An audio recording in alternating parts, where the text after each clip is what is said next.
Bring me a dream. Make him the cutest that I've ever seen. Give him two lips like roses and clover. Then tell him that his lonesome nights are pussy. Hit a lick with a bitch from the bayou. Make sure Chers amis, bienvenue dans le démo 4 paroles de cette semaine. Donc cette fois-ci, nous allons entrer enfin dans le mariage. Comment on rentre dans le mariage après avoir fait un long temps sur qu'est-ce que l'amour, quelles sont les différentes choses composantes de la relation du couple. Maintenant, on rentre enfin dans le mariage. Comment entrer dans le mariage? Alors déjà, il faut le désirer. Déjà, parce que ça doit être un projet qui doit être mûri par les deux. Des questions qu'on se pose, un temps de discernement dans le couple. Et il faut le désirer. Il faut une demande aussi. Alors, traditionnellement, c'est l'homme qui fait la demande à la femme, mais il arrive aussi que la femme puisse faire la démarche auprès de l'homme pour le titiller, parce que bien souvent, l'initiative vient un peu de la femme. Parce que souvent, c'est la femme qui veut s'engager et l'homme n'a pas trop envie de s'engager, souvent. Et donc, ça n'empêche pas du tout à la femme de dire « je veux me marier avec toi, qu'est-ce que tu en penses, quels sont les projets, etc. pour notre avenir à deux ». Donc, il faut le désirer. Déjà pour y en. De deux, il ne faut pas que ce soit une contrainte. C'est-à-dire quelque chose qui est imposé par l'un des deux. Imposé par une situation avec un enfant, on l'avait évoqué dans un sujet précédent, ou parce qu'on a un enfant, il faut absolument qu'on se marie. Non, pas du tout. Il ne faut pas que ce soit une contrainte d'un enfant, il ne faut pas que ce soit la contrainte des parents non plus. Les parents n'ont pas du tout à influencer le choix des époux, enfin des futurs époux. Et il ne faut pas non plus que ce soit pour des questions matérielles. Parce qu'il est vrai aujourd'hui que, voilà, par exemple, on peut avoir des enfants et pour qu'ils profitent des avantages de l'union des deux parents, etc., on peut faire le choix de se marier. C'est bien, mais c'est pas la première chose qui doit motiver la démarche. Et donc, on entre dans le mariage, donc, comme je le disais, parce qu'on le veut, mais aussi parce que c'est une démarche d'amour. Donc c'est une démarche libre, un engagement d'une personne envers une autre. Et donc, la liberté en question, donc quand il n'y a pas de pression extérieure, permet justement le don d'une personne à une autre, d'un époux à une épouse, d'une épouse à un époux. Cette liberté-là, c'est un des piliers du mariage. Il y a 4 piliers dans le mariage: la liberté, la fidélité, l'indissolubilité et la fécondité. Donc, cette liberté-là, c'est justement quand je choisis librement, c'est-à-dire avec toutes les facultés de ma volonté et de mon intelligence, je sais que c'est cette personne que je veux, je sais que c'est avec elle que je suis bien, que je peux construire quelque chose de durable, que c'est elle que mon cœur a choisi. Donc voilà, c'est d'abord ça qui me motive, dans le choix libre, de choisir cette personne. Donc s'il n'y a pas de liberté, il n'y a pas de mariage. Parce qu'il faut qu'il y ait les 4 piliers pour que le mariage soit valide. Et donc, s'il n'y a pas la liberté, par exemple, comme avec les exemples que j'ai pris, si les parents font pression, si le fait que je me marie, c'est parce qu'il y a un enfant, donc parce que je veux régulariser une situation, etc., machin, ça fait pas c'est pas ça la liberté encore. Il faut vraiment que ce soit un truc sans contrainte. Le deuxième pilier, c'est la fidélité. Alors, la fidélité, c'est fidèle à une personne, pas fidèle à plusieurs personnes en même temps. Et donc, parce que notre cœur a choisi une personne, c'est parce que notre cœur a choisi une personne que on se dit que c'est cette personne-là pour la vie. C'est quand on se donne, parce que lors du mariage, les époux se donnent l'un à l'autre. Mais qui dit don, dit pas de retour, dit don total. Et donc, par rapport à ce don total, si je me suis donné à une seule personne, c'est la vie. Donc, je choisis de m'engager avec elle sur une durée indéterminée, comme on dit, jusqu'à ce que la mort nous sépare. Et c'est quelque chose qui se travaille dans le temps et c'est quelque chose qui se travaille avant l'engagement. C'est pas quand j'aurais papillonné pendant tout mon temps avant le mariage et puis quand le mariage est à quelque temps, ok c'est bon je suis prêt.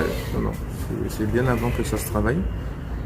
Parce que justement on est en train de construire la relation. Et donc c'est cette fidélité-là qui se construit dans la relation par des petites choses. Des petites attentions, des rendez-vous qu'on cultive pour entretenir la flamme. Pas trop de copains ou de copines, de sortir entre copains, sortir entre copines, pour pouvoir avoir toujours ce cocon qu'on construit tous les deux Et puis peut-être, voilà, à 3 quand il y a un bébé, 4 quand il y a 2 bébés, etc. Donc ça va prendre du temps en famille. Tout ça, ça consolide la fidélité des deux époux. Donc c'est très important. Et donc c'est ces choses-là qu'on aura pris le temps de bâtir avant le mariage, qu'on confirme dans le mariage, qui permettent de tenir jusqu'au bout. Et c'est des petits détails, mais qui concrètement ont leur importance. Troisième pilier, c'est l'indissolubilité. Alors c'est un gros mot, hein, mais qui dit une chose assez simple, c'est que quand on est marié à vie. Hein. Aucune puissance humaine ne peut remettre en cause le lien que j'ai contracté devant Dieu avec la personne que j'aime. C'est un lien. C'est pour ça qu'aux yeux de Dieu, le divorce n'existe pas. Le divorce, c'est une parole d'homme prononcée contre une union civile. Parce que le mariage a aussi son côté civil. Mais aucune parole ne peut venir contredire le lien contracté devant Dieu. Donc c'est pour ça que même si des personnes ont divorcé, aux yeux de Dieu, elles sont toujours unies. Ça fait polémique pour différentes raisons. Quand on a envie de refaire sa vie, on peut pas parce qu'on a encore lié à une personne et machin.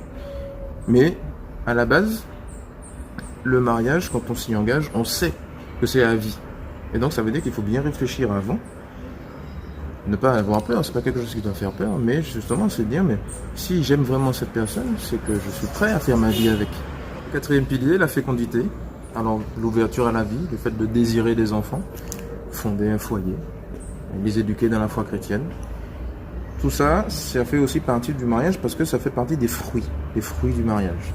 Le fruit de l'union des deux personnes, le fruit de l'amour des deux personnes donne naissance à des enfants, normalement. On a déjà évoqué dans une autre vidéo que quand on ne peut pas avoir d'enfants, il y a d'autres fécondités possibles. Un rayonnement que les époux peuvent avoir en transmettant ce qu'ils ont reçu, en se donnant dans des activités solidaires, humanitaires, etc. Où ils se donnent. Et donc, le fait de se donner aussi, sans avoir d'enfants, est une véritable forme de fécondité. Et donc, il faut ces 4 piliers-là pour que le mariage soit vraiment que ce soit vraiment quelque chose de solide, de durable, et qui soit validé aussi par Dieu. Alors, j'aimerais aussi préciser une chose, parce que il y a aujourd'hui une espèce de peur par rapport au mariage.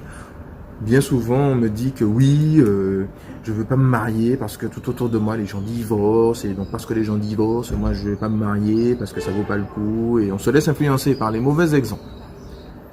Et si on se laisse influencer par les bons exemples, parce qu'il y a aussi des couples qui tiennent, premièrement.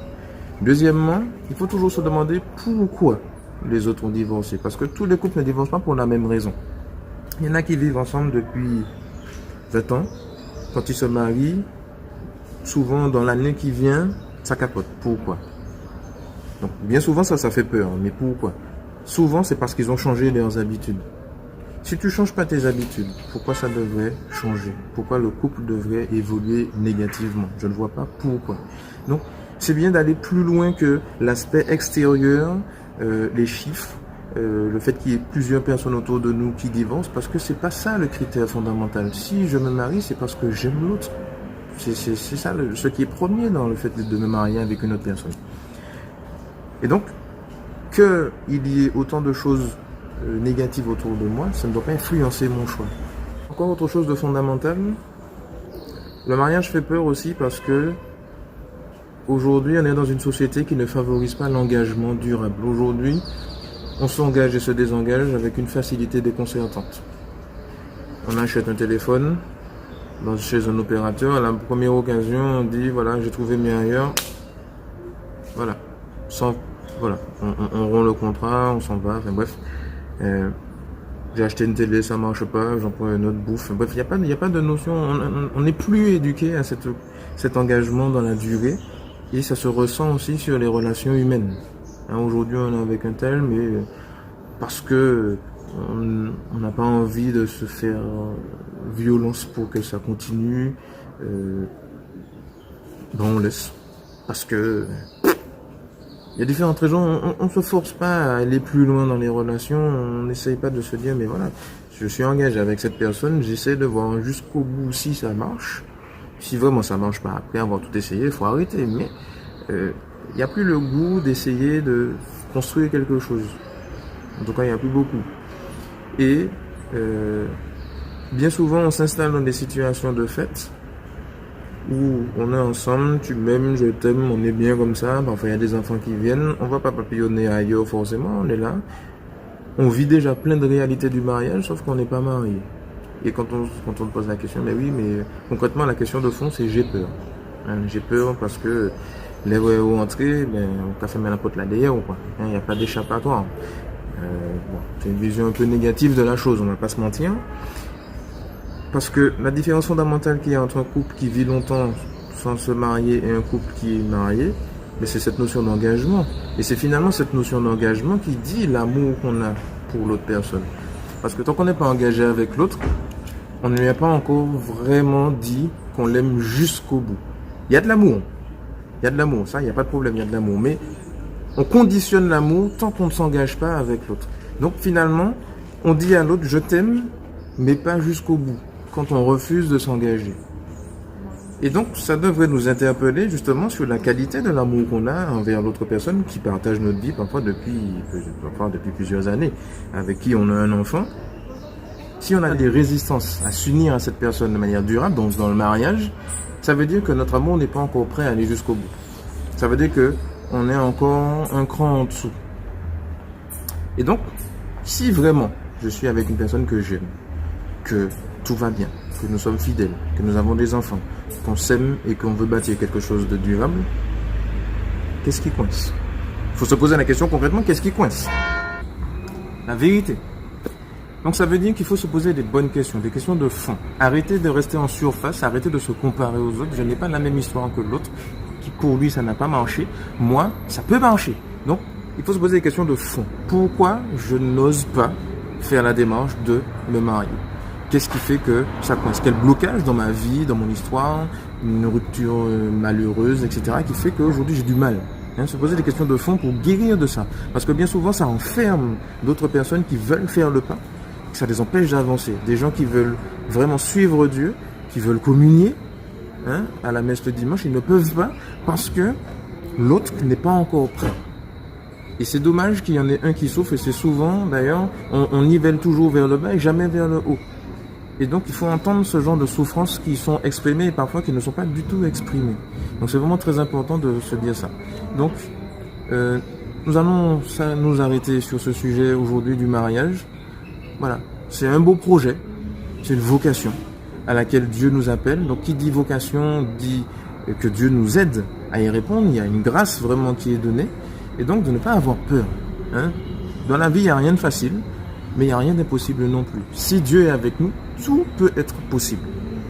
Il faut avoir la foi, c'est une question de foi et d'engagement. Donc, nous allons nous arrêter là pour aujourd'hui, chers amis. Restez connectés pour les prochaines vidéos, toujours sur le mariage. À bientôt. Ciao, bébé. $100,000 in my pocket, now it's on my wrist. I'm back, see, pimping.